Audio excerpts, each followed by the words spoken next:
किसी ने बहुत सही बात बताई है कि पहले आप अपने आप को समझिए, फिर दूसरों को समझने की कोशिश करिए।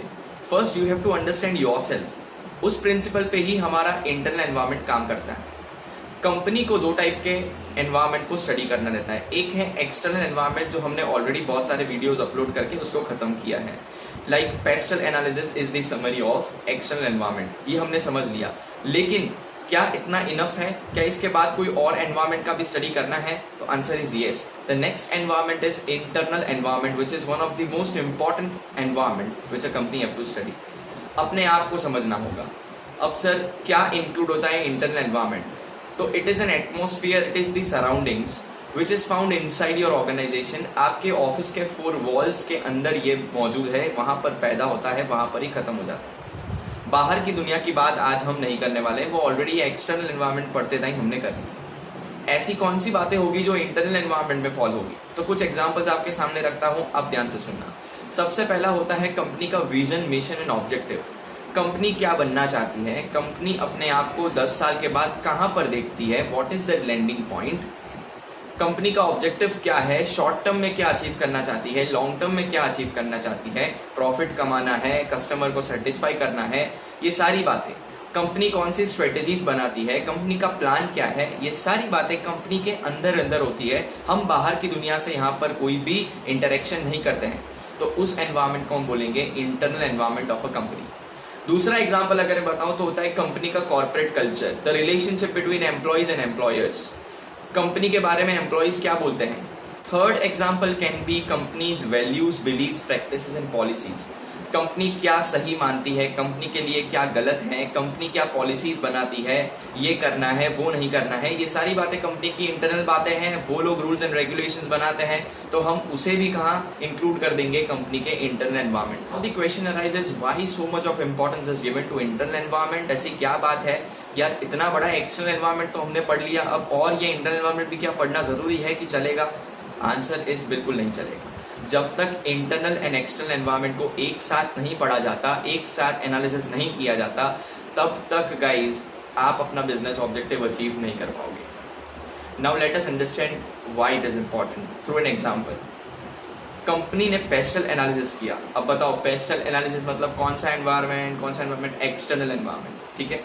उसको एनालाइज करने के बाद कंपनी ने बहुत जबरदस्त स्ट्रेटेजी बनाई। स्ट्रेटेजी बनाने के बाद इम्प्लीमेंटेशन का टाइम आया। इम्प्लीमेंट करने के बाद रिजल्ट देखा तो company had faced a failure. Company वो ऑब्जेक्टिव अचीव नहीं कर पा रही थी। लेट्स से कंपनी की स्ट्रेटेजी थी कि इस बार हम लो कॉस्ट पे 1 लाख मशीन बना लेंगे। ये उनकी स्ट्रेटेजी थी। लो कॉस्ट पे कैसे बनाएंगे वो सब उनके पास प्लान रेडी था। 1 लाख मशीन बनाना था, उनका टारगेट था कि भाई 1 लाख मशीन 1 महीने के अंदर बनानी है। After analysis, after checking, it was found that only 75,000 machineries were manufactured and that too at a very high cost।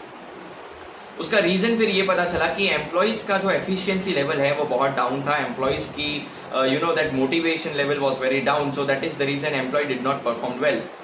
Employees के साथ मीटिंग हुई, बातचीत हुई, तो एम्प्लॉइज ने फाइनली मुद्दा रखा और पता चला कि क्या प्रॉब्लम था। अब प्रॉब्लम क्या था वो ध्यान से सुनना। कंपनी की वैल्यूज, प्रिंसिपल एंड पॉलिसीज ये थी कि डेली बेसिस पे जो भी कैश कलेक्शन होता है और एम्प्लॉइज क्लाइंट के पास से जितना भी कैश कलेक्ट करता है उसको दूसरे दिन हेड ऑफिस पे सबमिट करवाना रहेगा, ठीक है, हेड ऑफिस पे सबमिट करवाने का। अगर कैश काउंटिंग में प्रॉब्लम हुआ तो जो एम्प्लॉय कैश कलेक्ट करता है डेफिसिट उसको फिल करना रहेगा। ये कंपनी की पॉलिसी थी। Like mister A is working in that company, उसने क्लाइंट के पास से 10,000 रुपीज कलेक्ट किए। दूसरे दिन बॉस को सबमिट करवाने जब गया तो बॉस ने बोला ये तो खाली 8,000 रुपया है, 2,000 रुपया कम है।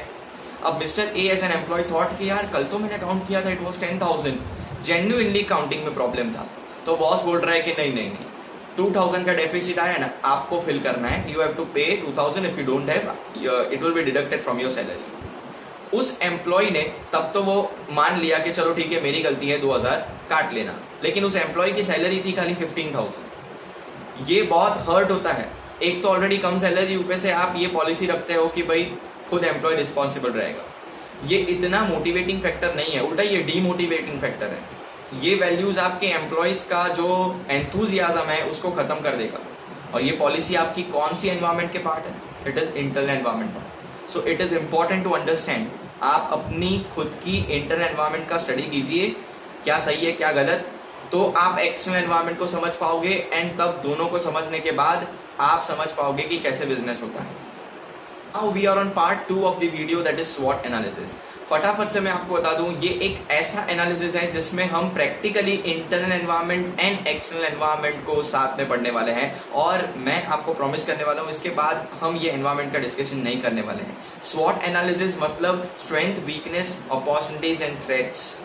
ये अगर आपने समझ लिया तो आपने बिजनेस एनालिसिस कर लिया, that is internal as well as external. Strength and weakness is internal, ये ऑर्गेनाइजेशन के अंदर होती है, और अपॉर्चुनिटीज एंड थ्रेट्स क्या होती है, ऑर्गेनाइजेशन के बाहर। स्ट्रेंथ माने क्या, स्ट्रेंथ माने पॉजिटिव बात, it is good for you, it is your inherit capacity, इसको आपको और एक्सपांड करना है, इसको आपको कैपिटलाइज करना है। सर एक एग्जांपल बताओ स्ट्रेंथ का। स्ट्रेंथ के बहुत सारे एग्जांपल हैं, वीडियो में हम बहुत सारे एग्जांपल्स को डिस्कस भी करेंगे। फिलहाल के लिए आप मान लो कि आपका मार्केट शेयर बहुत ज्यादा है, let's say you are capturing more than 50% of the market, तो आपके पास कितने सारे कस्टमर्स होंगे, बहुत सारे कस्टमर मतलब बहुत सारा sales. Now as you all know that every coin is two sides, it is important to understand weakness after strengths. Rather मैं तो बोलूंगा पर्सनल लेवल पे कि वीकनेस को पहले समझना चाहिए, क्योंकि ये करेज की बात है। जनरली कंपनीज नहीं एक्सेप्ट करती है कि हमारे में ये वीकनेस है। बहुत सारी कंपनीज इसकी वजह से मार्केट से चली भी गई, क्योंकि उन लोगों को लगा कि हमारे में तो कोई वीकनेस ही नहीं है। अरे वीकनेस नेगेटिव बात है, हमारे में तो ऐसा कुछ भी नहीं है। पहले करेज तो लाओ, पहले थोड़ा आप में थोड़ा ईगो हुआ है ना, तो वो साइड पे करना चाहिए ईगो, फिर जाके वीकनेस को समझ पाओगे। Are you getting my point? So weakness को समझना है, उसको ओवरकम करने की कोशिश करनी है। सर एक एग्जांपल दो वीकनेस का। वीकनेस हो सकता है too much dependence on a single product. Let's say कि आप बिस्किट मैन्युफैक्चरिंग कंपनी हो, और आप लोगों ने अभी जो बिस्किट बनाए हैं, बहुत सारे मैन्युफैक्चरिंग है आपका बिस्किट का, लेकिन एक ही टाइप के बिस्किट है, दैट इज ग्लूकोज बिस्किट, ठीक है। अब लेट्स से टाइगर बिस्किट आपकी कंपनी के हैं। अब जब तक आप ग्लूकोज बिस्किट बना रहे हो कोई प्रॉब्लम नहीं, वो सेल हो रहा है। लेकिन अगर मार्केट शिफ्ट हो गया, अगर ग्लूकोज से लोग क्रीम वाले बिस्किट को ज्यादा प्रेफरेंस देने लगे, तो फिर आप सिंगल प्रोडक्ट पे डिपेंडेंट हो, आपके पास कोई दूसरी प्रोडक्ट है भी नहीं, वो एक प्रोडक्ट फेल हो गई है, तब आपके लिए वो बहुत ही डिफिकल्ट हो जाएगा वापस से स्ट्रेटेजी बनाना टू मेक न्यू बिस्किट्स। उससे अच्छा कि आप डिवाइड होते रहो, आप अपना पोर्टफोलियो बढ़ाते रहो और उस तरीके से बिजनेस करो। जैसे अगर मैं बात करूं तो ग्लूकोज एक बिस्किट आता है पार्ले का, लेकिन पार्ले के बहुत सारे प्रीमियम बिस्किट्स भी आते हैं। Next one is opportunities. Opportunities मतलब मौका, वो बोलते हैं ना मौके पे चौका मारना। लास्ट बॉल पे 6 रन आपको करने हैं, और अगर बॉलर आपको फुल टॉस डिलीवरी देता है तो फिर आप 6 नहीं मारोगे, आप अपॉर्चुनिटी का फायदा नहीं उठाओगे, obviously yes. So it is available outside the organisation, you have to use your strengths and then you have to grab the opportunities. Like अगर आपका मार्केट शेयर ज्यादा है तो आप नई प्रोडक्ट लेके आ सकते हो, क्योंकि बहुत सारे कस्टमर्स आपके ऑलरेडी यूजर्स हैं, कंज्यूमर्स हैं, तो वो आपकी दूसरी प्रोडक्ट भी प्रेफरेंस कर सकते हैं। लास्ट पार्ट ऑफ स्वॉट analysis, that is threats.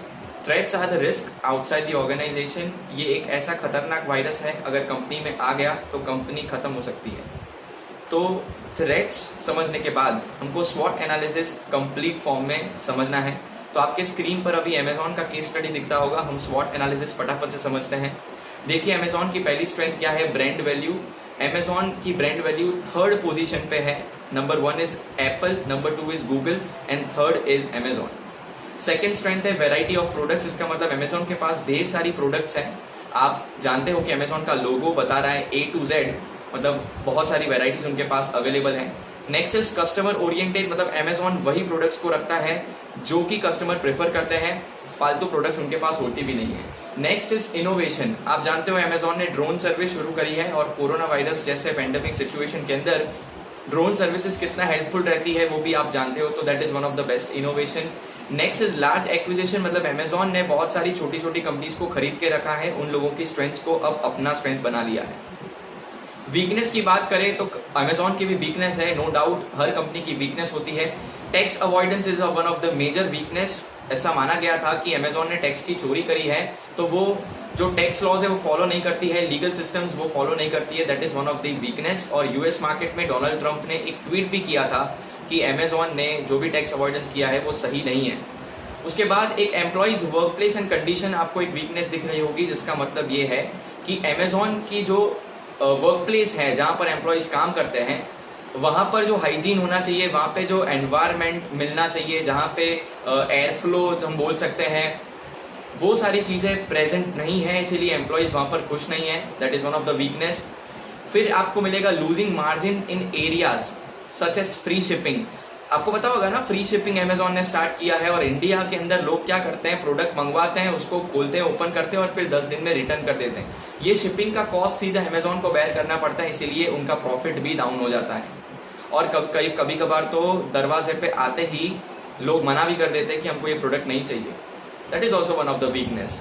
Then fake products आपको मिलेगा, डुप्लीकेट प्रोडक्ट्स मिलेगा। अमेजोन के पीछे भी बहुत सारे केसेस हैं कि मतलब मैनिपुलेशन हो रहा है, जो प्रोडक्ट मंगवाते हैं वो प्रोडक्ट मिलता नहीं है। फटाफट से आ जाते हैं अपॉर्चुनिटीज पे। ऑलवेज स्ट्रेंथ के साथ अपॉर्चुनिटीज साथ साथ चलता है। First is expansion in new product line. Amazon कुछ और प्रोडक्ट्स भी ऐड कर सकती है अपने लाइन के अंदर, पोर्टफोलियो के अंदर। Next is backward integration, that is also one of the opportunity. Like Amazon खुद का मैन्युफैक्चरिंग स्टार्ट कर सकती है। अभी तो वो क्या करती है, लोगों के पास से प्रोडक्ट लेके सप्लाई करती है आपको, ठीक है। अमेजोन का खुद का मैन्युफैक्चरिंग बहुत कम है, तो अगर वो बैकवर्ड इंटीग्रेशन कर ले मैन्युफैक्चरर्स के साथ तो फिर शायद उनका और सेल्स हो जाए। नेक्स्ट इज ऑनलाइन स्टोर, मतलब जैसे ही ऑफलाइन अवेलेबल है, it should be offline stores rather not online stores. Yes, मतलब कि जैसे अमेजोन ऑनलाइन बिजनेस करता है वैसे अमेजोन के अगर रिटेल स्टोर्स भी ओपन हो जाए तो भी एक अपॉर्चुनिटी है, क्योंकि अब सारे लोग ऑनलाइन शिफ्ट नहीं हुए हैं, बहुत सारे लोग ऑफलाइन भी परचेज करते हैं, तो अमेजोन को ये करना चाहिए। लास्ट वन इज थ्रेट्स, मतलब कि मैंने बोला एक ऐसा खतरनाक वायरस कंपनी को खत्म कर सकता है। पहला है साइबर क्राइम। अब अमेजोन जो है वो ऑनलाइन है और ऑनलाइन हैकिंग आजकल का सबसे ज्यादा ट्रेंडिंग इशू चल रहा है। लोग आपके क्रेडिट कार्ड से पैसा निकाल लेते हैं, एटीएम से पैसा निकाल लेते हैं। ये सारी बातें अमेजोन को ध्यान रखनी होगी, क्योंकि लोग ऑनलाइन पेमेंट करते हैं। Cyber crime is one of the threats. Next is imitation, that is customer copy कर सकते हैं, कॉम्पिटिटर कॉपी कर सकते हैं आपके बिजनेस को। Next is imitation, that means competitors आपके बिजनेस को कॉपी कर सकते हैं। इजी मॉडल है एकदम, ऑनलाइन बिजनेस कोई भी शुरू कर सकता है। लाइक अगर मैं बताऊं तो मिंत्रा है, अलीबाबा है, ये सारे कॉम्पिटिटर्स हैं। Next is competitive response, aggressive, again the same thing. अगर कोई कॉम्पिटिशन और स्ट्रांग हो गया तो फिर अमेजोन को तकलीफ हो सकती है। One of the greatest competitor in future could be Walmart, अगर आप मेरी बात को समझो ध्यान से, क्योंकि वो ऑफलाइन अभी प्रेजेंट है। अगर वो ऑनलाइन आ गया तो अमेजोन के लिए सबसे बड़ा खतरा हो सकता है। And last is employee turnover ratio, जैसा कि वीकनेस में हमने डिस्कस किया कि एम्प्लॉयज की वर्क प्लेस सही नहीं है अभी फिलहाल अमेजोन के अंदर, कुछ एम्प्लॉयज की कंप्लेन है, तो अगर वो एम्प्लॉयज छोड़ के चले जाएंगे तो कंपनी के लिए वो थ्रेट बन सकता है। तो overall we studied what is स्वॉट analysis, that is internal and external environment का एनालिसिस टुगेदर। अगर आपको एग्जाम में कोई क्वेश्चन आ जाए कि ऐसा कौन सा एनालिसिस है जहां पर हम इंटरनल एंड एक्सटर्नल एनवायरनमेंट को साथ में पढ़ते हैं, तो आंसर निकल के आएगा स्वॉट एनालिसिस। आई होप आपको वीडियो समझ में आया होगा। नेक्स्ट वीडियो के अंदर हम लोग डिस्कस करेंगे what is environmental scanning. Till then, good bye.